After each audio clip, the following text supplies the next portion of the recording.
The silence after the scream was the worst part. They all stood there, my family, bathed in the sickly sweet glow of the birthday candles, and no one said a word. They just stared at me like I was the one who'd started the fire. The fire that was consuming me from the inside out. The injustice of it all hit me then, a tidal wave of wrongness that threatened to pull me under, to a place where I would be forever unheard, unseen, unloved. The day my family chose her tantrum over my 18th birthday, that was the day the quiet girl inside me started plotting. If your sister is your best friend, subscribe now. For 18 years, I had perfected the art of being invisible. It wasn't a conscious choice, not at first. It was more like a slow fade, a gradual disappearance into the background of my own life.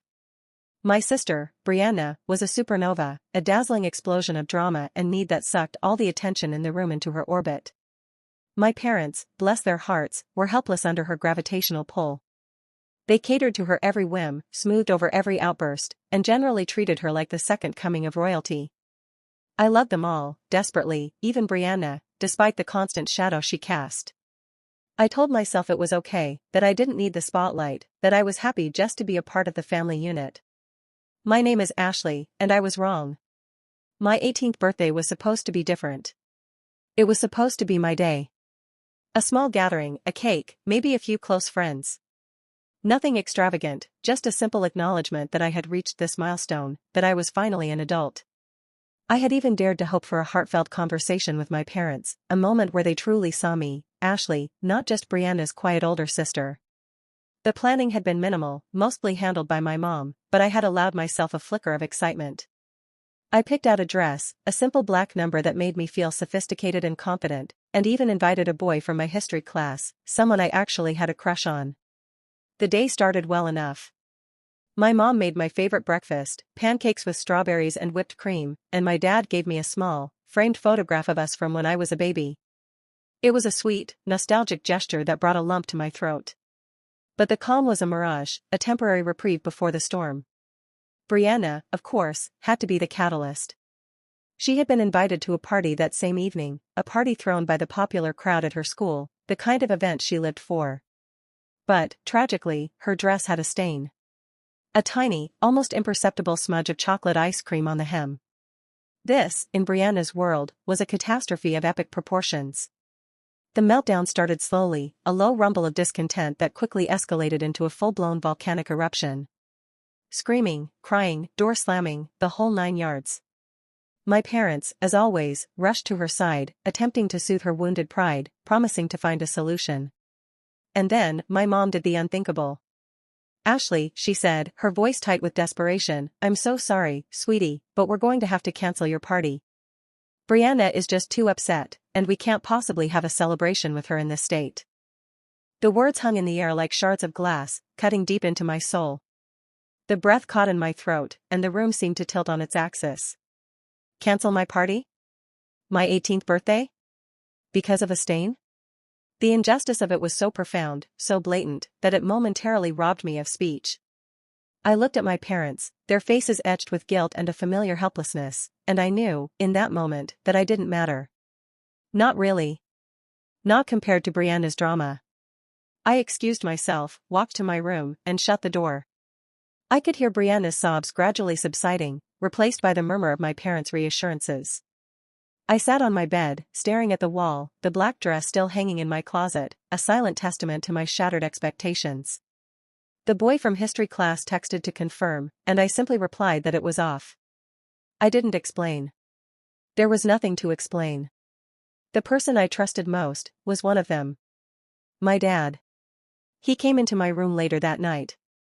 Ashley, he began, his voice low and placating, you know how your sister gets. She didn't mean to ruin your party. Ruin? Ruin? Is that all it was to him? A minor inconvenience? We'll make it up to you, sweetheart, he continued, patting my hand awkwardly. We'll take you out to dinner next week, just the 3 of us. I looked at him, really looked at him, and saw not a loving father, but an enabler. Someone so desperate to avoid conflict that he was willing to sacrifice my happiness, my feelings, my very sense of self. And in that moment, something inside me snapped. The quiet girl, the invisible girl, the girl who always put others first, she was gone. In her place was something colder, something harder, something determined. I forced a smile, nodded meekly, and said, "Okay, Dad. That sounds nice." But inside, the wheels were already turning. They had no idea what was coming. The following weeks were a blur of forced smiles and hollow apologies. My parents, true to their word, took me to dinner. The whole event felt staged, a clumsy attempt to patch over a gaping wound. They showered me with compliments, praising my intelligence, my kindness, my invisibility.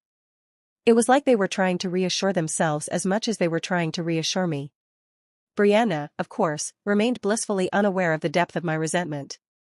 She pranced around in her usual orbit of self-absorption, oblivious to the storm brewing beneath my placid surface. I tried talking to her once, attempting to explain how much her actions had hurt me, how deeply unfair it all felt. But she just shrugged, her eyes glazed over with boredom. "Oh, Ashley, don't be so dramatic," she said, dismissing my pain with a flick of her wrist. "It was just a party. You'll get over it." Her words were like a match thrown onto dry tinder, igniting a firestorm of rage within me. I bit my tongue, swallowed my anger, and retreated back into my shell. But the shell was hardening now, becoming a fortress, a place where I could plot and plan without detection. Sleep became a battlefield. Every time I closed my eyes, I was assaulted by images of the party that never was, of Brianna's triumphant smirk, of my parents' averted gazes. I would lie awake for hours, my mind racing, replaying the events of that night, searching for a way to undo the wrong that had been done to me. The weight of injustice pressed down on me, suffocating me, turning my dreams into nightmares. I started losing weight, my appetite vanishing along with my patience. My grades slipped, my teachers noticing my sudden disengagement. I brushed off their concerns with vague excuses, hiding the turmoil that was consuming me from the inside out. The world around me seemed to fade into a dull, muted backdrop, while my inner world became increasingly vibrant, increasingly focused on a single, burning goal: revenge. I tried to reason with myself, to convince myself that it wasn't worth it, that forgiveness was the better path. But the voice of reason was drowned out by the deafening roar of my anger, by the insatiable hunger for retribution. They had taken something precious from me, something irreplaceable. And they would pay. I started keeping a journal, a secret repository for my thoughts and plans. I filled its pages with meticulous notes, analyzing my family's weaknesses, identifying their vulnerabilities, mapping out the terrain for my future campaign. It was a slow, painstaking process, but it gave me a sense of control, a feeling of purpose in the midst of my despair. I knew that I couldn't act rashly, that I had to be patient, strategic, ruthless. I watched, I listened, I learned. And as I did, the quiet girl inside me faded away completely, replaced by a shadow, a silent predator waiting for the opportune moment to strike. The injustice of it all had awakened something dark within me, something I never knew existed. And once it had been unleashed, there was no turning back. They thought they had broken me. They thought I would simply accept my fate, fade back into the background, and let them continue their reign of self-centeredness. But they were wrong. So very wrong.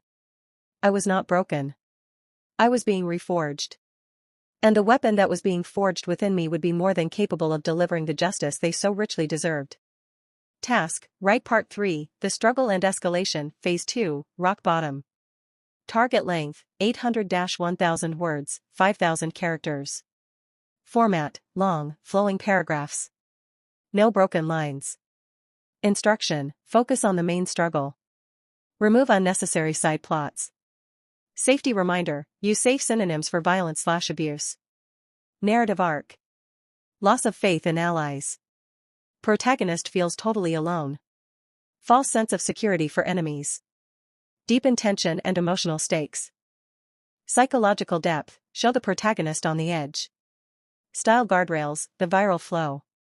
Visual structure, write in long paragraphs. Do not use broken lines. Safe vocabulary, use unalive context instead of explicit death keywords. Use crimson instead of blood. Keep it YouTube safe. Voice, conversational, intimate, and storytelling focused. Show, don't just tell, don't say I was angry. Say my vision blurred. The glass in my hand shattered. Transition, do not explain transitions. Just jump to the next shocking moment. Final quality check. 1. Length check, target 4,000-5,000 characters, 800-1,000 words, per part. 2. Format check, are these long paragraphs? If there are single-sentence lines, merge them. 3. Monetization check, did you replace specific words like kill, murder, assault with safe synonyms, e.g. ended, removed, violated? 4. Language check, story must be strictly native US English. Metadata can have Bengali. 5. Retention, is there a twist or new info every minute? 6. No labels, remove part 1, hook, etc. from the story text, except metadata block. The dinner, that pathetic attempt at reconciliation, only deepened the chasm between us.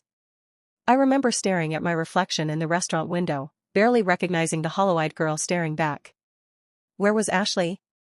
Had Brianna truly erased me? The food tasted like ash in my mouth. Every forced smile from my parents felt like a fresh insult. I wanted to scream, to shatter the carefully constructed facade of normalcy, but I held myself back.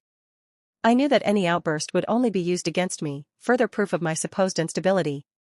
So, I played the part of the dutiful daughter, nodding and agreeing, all the while seething with a quiet rage. Later that week, I found myself wandering aimlessly through the school library, seeking solace in the silent stacks of books. I had always been a voracious reader, finding escape and comfort in the written word. But now, even the familiar scent of old paper and ink couldn't soothe my restless spirit. I pulled book after book from the shelves, flipping through the pages, but nothing held my attention. My mind was a whirlwind of resentment and bitterness, constantly replaying the events of my birthday, dissecting every word, every gesture, every betrayal. As I was about to give up, defeated, a title caught my eye, The Art of War. I had heard of it, of course, but had never bothered to read it. Now, however, it seemed to beckon me, promising a glimpse into a world of strategy and cunning. I checked it out, took it home, and devoured it in a single night. The ancient text resonated with me on a profound level, offering a framework for understanding my situation and a roadmap for achieving my goals. I realized that revenge wasn't just about inflicting pain, it was about outsmarting your enemies, exploiting their weaknesses, and ultimately, achieving victory. It was about turning the tables, about reclaiming your power. I began to see my family not as loved ones, but as adversaries in a game that I was determined to win. The next day at school was a turning point, although I didn't know it then. I ran into Sarah, one of my closest friends, someone I had confided in about my birthday disaster. I expected sympathy, a comforting word, a shoulder to cry on. Instead, I was met with an awkward silence and a dismissive wave. "Hey, Ashley," she said, her voice tight, "I'm kind of in a hurry. I'll catch you later." I watched her walk away, her back stiff, her eyes averted. A cold dread washed over me. Had Brianna gotten to her too? Had she poisoned my friend against me? I confronted Sarah later that day, cornering her in the hallway. "What's going on?" I demanded, my voice trembling with anger and hurt. "Why are you avoiding me?" She hesitated for a moment, then blurted out, "Brianna told everyone that you were being dramatic, that you were overreacting about your birthday. She said you were trying to make her feel guilty." The words hit me like a physical blow. Brianna had not only ruined my birthday, but she had also turned my friends against me, painting me as the villain in her twisted narrative. The betrayal was complete. I felt utterly alone, isolated, abandoned. That night, I locked myself in my room and sobbed. The tears flowed freely, washing away the last vestiges of my hope and trust. I realized that I couldn't rely on anyone, that I was on my own. My parents were blinded by Brianna's manipulative charm, my friends were swayed by her lies, and my sister was my enemy. As the tears subsided, a new feeling began to emerge, a feeling of cold, hard determination. I wiped my eyes, took a deep breath, and stood up. I was done feeling sorry for myself. I was done being a victim. It was time to take control. I opened my journal and began to write. My plan was far from complete, but the first tendrils of a strategy began to take shape, a strategy built on observation, manipulation, and a ruthless understanding of my family's weaknesses. Their biggest weakness? They thought they were untouchable, that their actions had no consequences. They were wrong. I would make them see.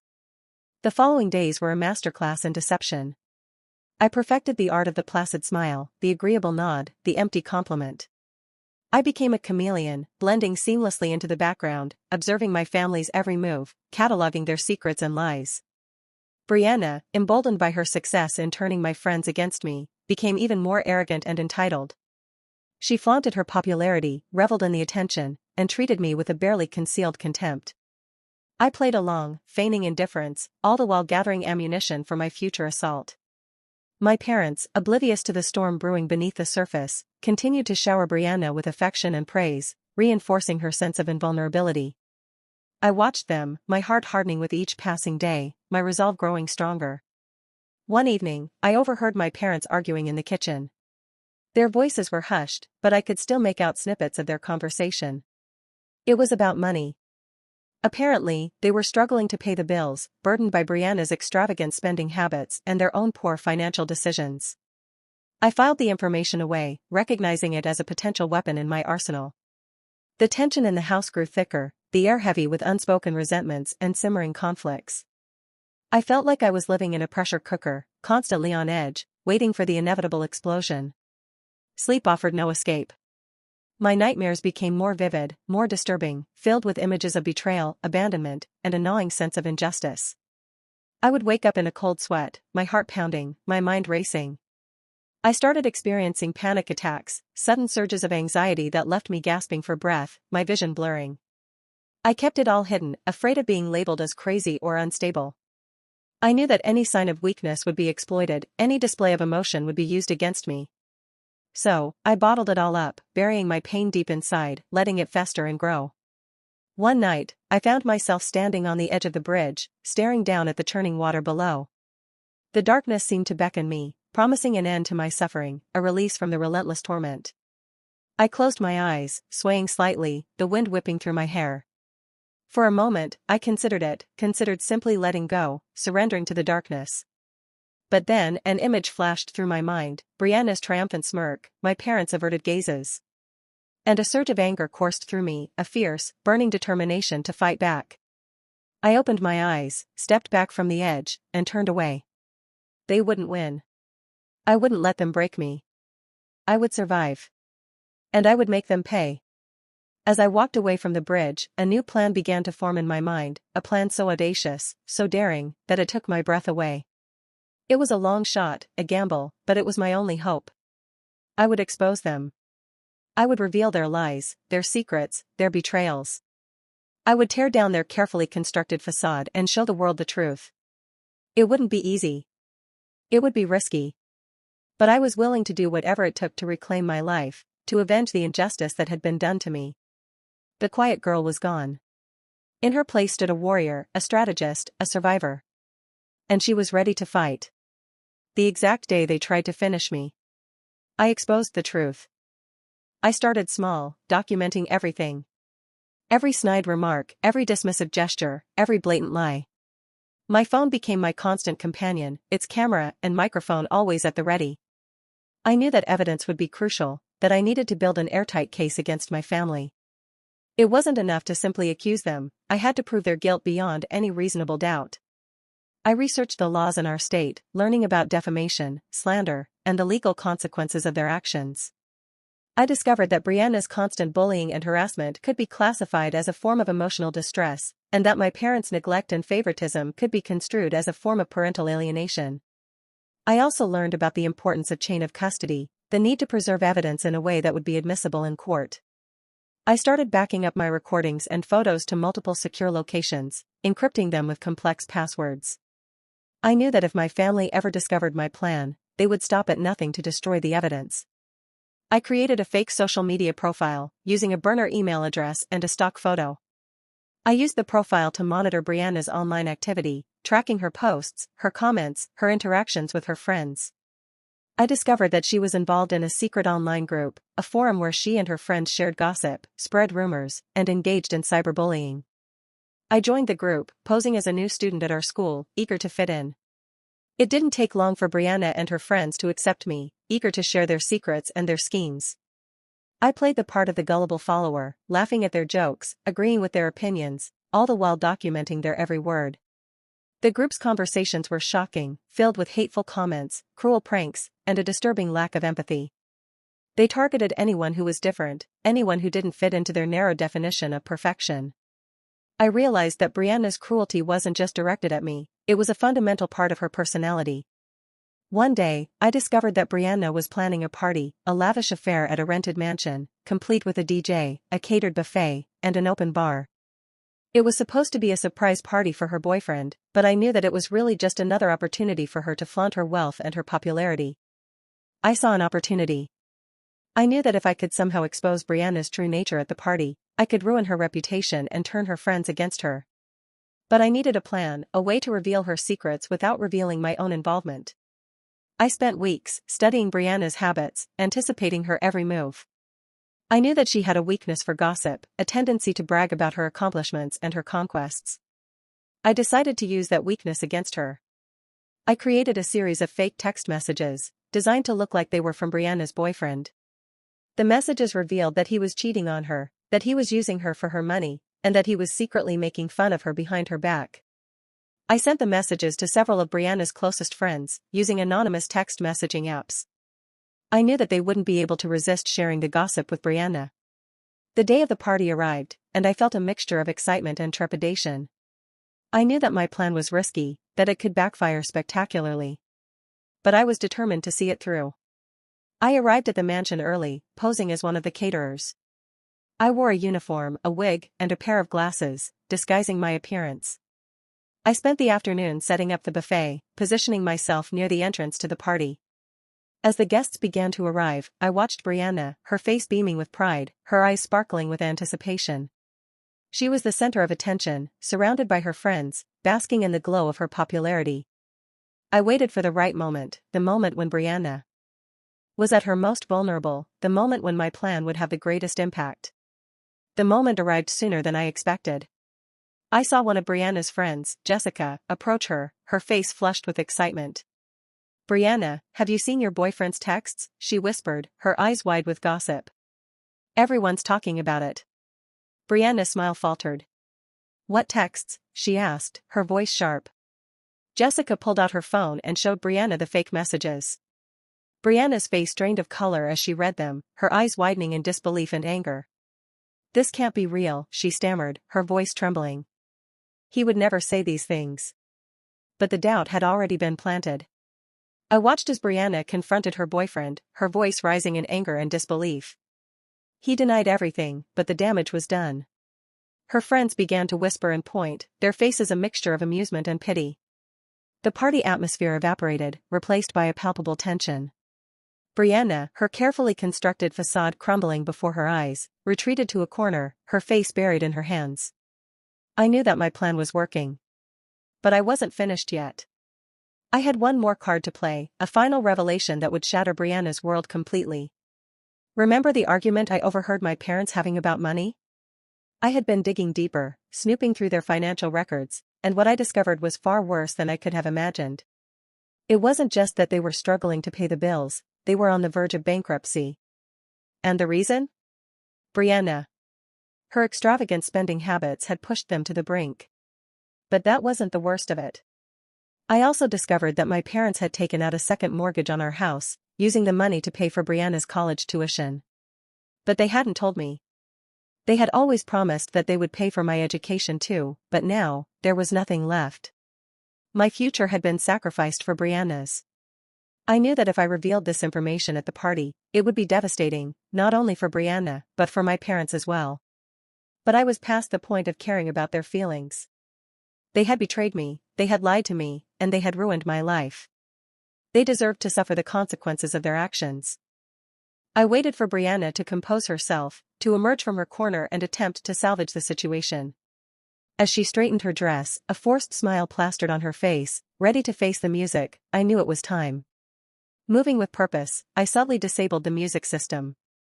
A hush fell over the crowd as the music abruptly ceased. All eyes turned to the makeshift DJ booth where I stood, adjusting the microphone, my heart pounding in my chest. I cleared my throat, the sound echoing through the stunned silence. "Excuse me, everyone," I began, my voice trembling slightly, but gaining strength with each word. "I have an announcement to make." Brianna's eyes widened in alarm, her face paling. My parents watched me, their expressions a mixture of confusion and apprehension. Tonight, we're celebrating Brianna, I continued, my voice dripping with sarcasm. But there are a few things you should all know about her. I paused for effect, letting my words sink in. First of all, I said, turning to Brianna, those texts you received? They're real. Your boyfriend has been cheating on you, and he's been laughing at you behind your back. You're nothing but a trophy to him. A collective gasp went through the crowd as Brianna's face crumpled. Tears streamed down her cheeks as she stared at me, her eyes filled with hatred and betrayal. But that's not all, I continued, my voice rising in intensity. Did you know that your parents are about to lose everything because of you? Did you know that they took out a second mortgage on our house to pay for your college tuition? Did you know that they sacrificed my future for yours? My words hit them like a tidal wave. My mom gasped. My father physically recoiled. The color vanished from Brianna's face, replaced by a horrifying realization. Complete silence descended upon the party, broken only by Brianna's sobs. I had revealed their secrets, exposed their lies, and shattered their carefully constructed facade. Their biggest fear had been realized. Just as I thought I was done, a piercing scream echoed through the room. It was my mother. She had just received a phone call. Her face contorted in a mask of horror. Your father. She choked, her voice barely audible. He's had an accident. The room began to spin.